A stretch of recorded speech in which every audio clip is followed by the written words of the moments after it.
মালবিকা প্রায় ১ মাস আগে থেকে ৩০ তারিখ ডেটটার জন্য আমাকে বুকিং করে রেখেছিল। আগের দিন রাত থেকে আমার ভীষণ চিন্তা ছিল, যেভাবে বৃষ্টি হচ্ছে, একবার কি বৃষ্টি থামছে না, আমি কীভাবে ওর সাথে গিয়ে পৌঁছাবো। জেনারেলি আমি ওর অফিস বেরোনোর সাথে সাথে বেরিয়ে যাই। আমি সকাল সকাল উঠে আগে রান্নাটা তাকে চাপিয়ে দিয়েছিলাম, কারণ আমাকে ৯টার মধ্যে বেরোতে হবে, ১০টায় আমার কল টাইম ছিল। আমি তেমন কিছু একটা রান্না করতে পারিনি। পটল, পনির, আলু দিয়ে একটা তরকারি করেছিলাম, একটু ডাল সেদ্ধ করেছিলাম আর উচ্ছে আলু ভেজেছিলাম একটু পোস্ত ছড়িয়ে। আমি ভীষণভাবে টেনশনে ছিলাম, কী করে আমি এত বৃষ্টির মধ্যে ১০টায় গিয়ে পৌঁছাবো। শুধুমাত্র টাকাটা নিই সেই জন্য না, ওর একটা স্টুডেন্ট এক্সাম, আর ও আমাকে বারবার করে বলেছে, দিদি প্লিজ 10টার মধ্যে টাইমে ঢুকে যেও, শুধুমাত্র ওর কথা রাখতে। আর আমি সবসময় চেষ্টা করি আমি আমার কাজের জায়গায় যে কল টাইম থাকে তার মধ্যে পৌঁছে যাওয়ার। আমার নিজের ঘরেও অনেক কাজ থাকে, আমি চাই না আমার কোনো কাজের জন্য তারা স্যাক্রিফাইস করুক। আমার হাজব্যান্ড বারবার করে বলে আমি বাইরে খেয়ে নেবো একটা দিন, কিন্তু ও অতটা বাইরে খেতে পছন্দ করে না। তাই আমি যেমন পারি মোটামুটি একটা রান্না করার চেষ্টা করি। তাছাড়া আমি নিজেও খেয়ে যেতে পছন্দ করি। ওখানে ওরা টিফিন দেয়, কিন্তু আমি বাড়ি থেকে খেয়ে গেলে নিশ্চিন্ত থাকি। আমার রান্না করতে তেমন একটা সময় লাগে না, মোটামুটি আধ ঘন্টা থেকে ১ ঘন্টা দিলে আমি রান্না কমপ্লিট করে ফেলতে পারি। শুধু একটাই টেনশন হচ্ছিল, এত বৃষ্টি হচ্ছিল। ঠিক এই কারণে আমি কত কাজ ক্যান্সেল করি। প্রথমত, আমি ১০টার আগে কোনো কাজে যেতে পারি না, আমার অনেক নিজস্ব অনেক কাজ থাকে। ১০টার আগে কোনো শ্যুট থাকলে আমি সেটা নিই না। আর দ্বিতীয়ত, কোনো রকমের বোল্ড শ্যুট আমি করি না। শাড়ি, লেহেঙ্গা এসব হলে আমার বেশ ভালো লাগে, অন্য কোনো শ্যুট আমি করতে ভালো লাগে না বা আমি করি না। আর তৃতীয়ত, আমি কাজ করতে পেমেন্ট নিই। হ্যাঁ জানি অনেকেই পেমেন্ট ছাড়া কাজ করে, কিন্তু ফটোগ্রাফার দাদা ক্যামেরাটা ধরার সাথে সাথে ১৫ থেকে ২০ মিনিটের মধ্যে সুন্দরভাবে শ্যুটটা আমরা কমপ্লিট করে ফেলি। সেটা যে কোনো মডেলই হতে পারে। সেটা নতুন কেউ হলে ফটোগ্রাফার দাদারা যেমন বিরক্ত হয়, তেমন শ্যুটটা এত সুন্দর করে সাজানোর পরও ঠিকঠাকভাবে আসে না বা ভালো হয় না এক্সপ্রেশনগুলো। তারপর দই চিড়েটা আমার হাজব্যান্ডকে দিয়ে এসে আমি স্নান করে খেতে বসেছিলাম। আজকে আমাদের একটা পার্সেল আসার কথা ছিল, ডেলিভারি দাদাকে বারবার ফোন করে পার্সেলটা আনিয়েছিলাম, কারণ আমাদের বাড়িতে আজকে কেউ নেই, আমি আরও ছিলাম, সেটাও বেরিয়ে যাব এক্ষুনি। তাই জন্য দাদাকে বললাম আগে আমাদের পার্সেলটা ডেলিভারি করে দাও। দাদা এসে দিয়েও দিয়েছিল। তেমন কিছু ছিল না, ওর একটা ফেস ওয়াশ আর একটা বডি স্প্রে ছিল। ফেস ওয়াশটা মামা আর্থের রাইস ফেস ওয়াশ মনে হয়, আর এটা হলো বডি স্প্রে। তারপর আমরা রেডি হয়ে বেরিয়ে গেলাম। বেরোনোর আগে অবশ্য প্রচণ্ড বৃষ্টি হচ্ছিল, বৃষ্টিটা হালকা থামতে আমরা রেনকোট পরে বেরিয়ে গেছিলাম।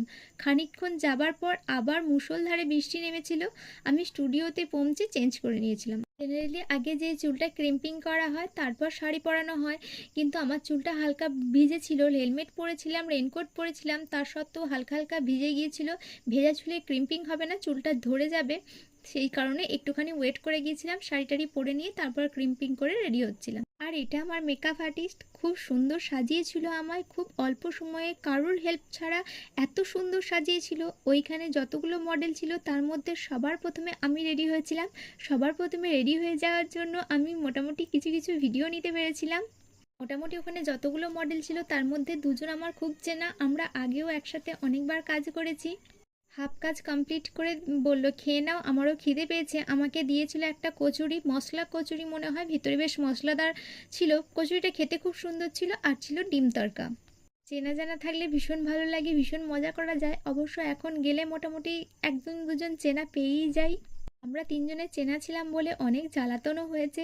ফটোগ্রাফি দাদাও বিরক্ত হয়েছে, আমরা এত পোজ দিয়েছি, এত ছবি তুলেছি, ওরা বলছে এবার থাম, আর তুলতে হবে না।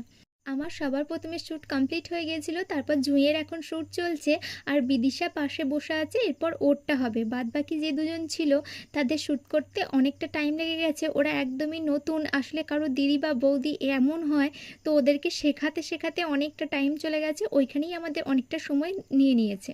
তারপর শ্যুট, রিলস যার যা ছিল সব কমপ্লিট হয়ে যেতে আমরা আমাদের মেকআপ তুলছিলাম। শ্যুট কমপ্লিট হয়ে যেতে যে যেখানে পারে সেখানেই মেকআপ রিমুভ করে। আসলে সবাইকার বাড়ি যাওয়ার তাড়া থাকে, কেউ অনেক দূর থেকে আসে, তার ট্রেন ধরার তাড়া থাকে। জুঁই তো মেমারি থেকে আসে, ওর অনেকটাই লেট হয়ে যায়। বিদিশা বর্ধমানই, ওর অত দেরি হয় না। আর আমার হাজব্যান্ড আসলে তারপর তো আমি নামবো, তারপর আমি যাব। পুরো স্টুডিও ফাঁকা। আসলে বিদিশার একটু সমস্যা হয়েছিল লেন্সটা নিয়ে, তাই জন্য আমি ওর জন্য ওয়েট করছিলাম, আর ও আসেওনি তখনও। তারপর আমি আর ও আর ম্যাম ছিল, ম্যাম সবাই মিলে আমরা বেরিয়ে গেলাম। তারপর আমার হাজব্যান্ড চলে এসেছিলো, দেখে মনে হচ্ছে র্যাপিডো দাদা।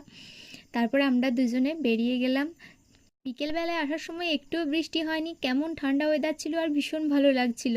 তারপরে আমাদের দুজনারই খুব খিদে পেয়েছিল, আমি বললাম বাড়িতে গিয়ে একবারে খাবো, সেই জন্য চপ নিয়েছিলাম। আর এই আমরা গ্রামে ঢুকে গেছি, গ্রামে ঢোকার মুখে কি অবস্থা, পুরো একদম জল জমে গেছে। আমাদের গ্রামে একটুখানি জল হলেই পুরো বন্যা চলে আসে।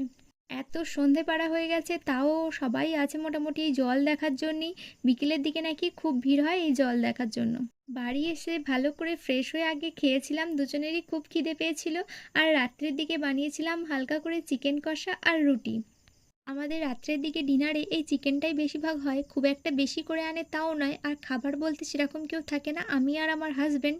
ঠিক আছে, সবাই ভালো থেকো, সুস্থ থেকো, সাবধানে থেকো। আবারও একটা টেনশনময় বৃষ্টিময় দিন তোমাদের সাথে কাটালাম, কেমন লাগলো জানিও সবাই।